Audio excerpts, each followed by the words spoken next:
In the field of psychology, cognitive dissonance occurs when a person holds two or more contradictory beliefs, ideas, and values, and then experiences psychological stress as a result of those contradictions. Human beings are susceptible to behavioral and psychological biases, which not only shape our behavior, but also our worldview and overall narrative on how things are and how they should be. In politics, all of us suffer from cognitive dissonance because the politicians we like and the governments we dislike do things we agree and disagree with all the time. It is up to our minds on how to make sense of their actions. Today, I want to analyze the cognitive dissonance prevalent in the supporters of the Pakistan Tehreek-e-Insaf government led by Prime Minister Imran Khan. I don't wish to do a forensic analysis of the words of Imran Khan or a single tweet, but I want to talk about an overall narrative and ideology which was pushed by Imran Khan when he was in opposition, and then how he acted when he gained power, and how his supporters reacted to his statements and narrative when he was in opposition, and how they reacted when he was in government. Prime Minister Imran Khan has claimed multiple times that inflation occurs when the rulers are corrupt.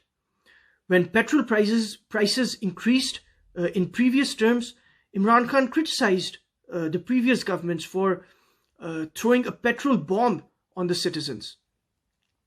He has tweeted several times and said that this is unfair to the masses and the government should have different priorities which considers the interests of the poorest of the poor Pakistanis. However, yesterday, the Pakistan Tehreek-e-Insaf government increased the petrol price by over 25 rupees per litre, the biggest single increase in petrol prices in the history of Pakistan.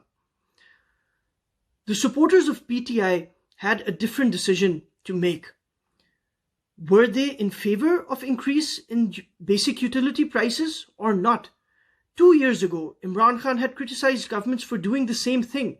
And today, when his government has done it, his supporters have to support it.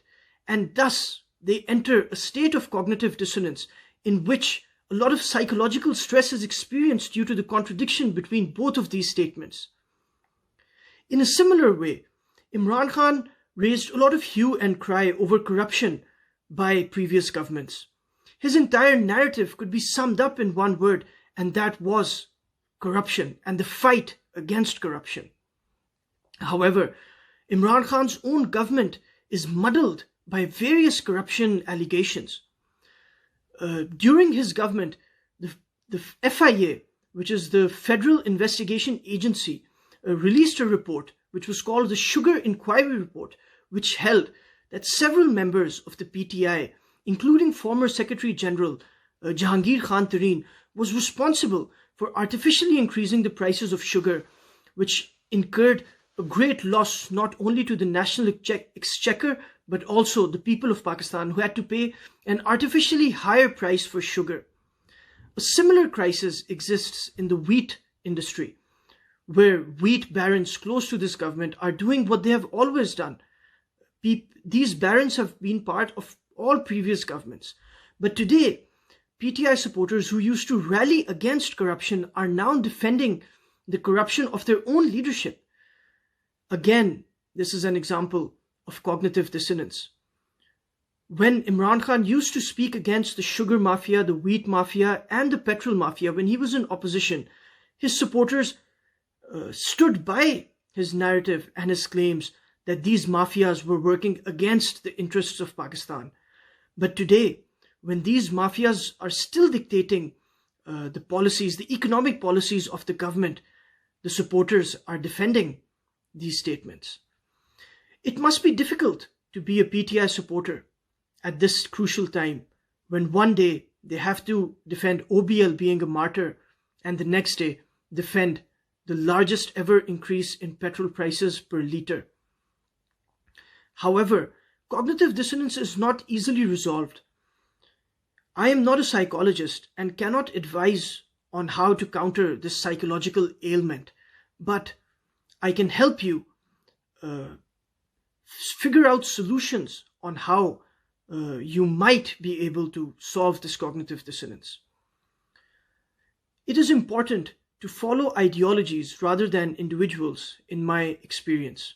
One comes to more fairer and objective conclusions when one has ideologies and principles to consider rather than the whims of an individual. It is becoming increasingly clear that PTI is not a mainstream political party as per the definition of the word, but it is evolving into a personal cult of Imran Khan, where everything he says or does is considered to be absolutely right by his supporters and followers. Once upon a time, the great Khan said that taking U-turns on policy decisions was the mark of great leaders. And then his supporters agreed with this decision, that saying that U-turns is the policy of the best leaders in the world, like Napoleon. This was their claim. In many previous interviews, Imran Khan has said that a clarity of policy is required to run a successful government. And his supporters would also agree with that statement, and hence an example of cognitive dissonance is found. I appeal to all political workers to genuinely analyze and consider their leadership and their actions, because their actions have the power to determine the future of our great country. Do we agree with everything our leaders say or do without questioning, objectively and neutrally?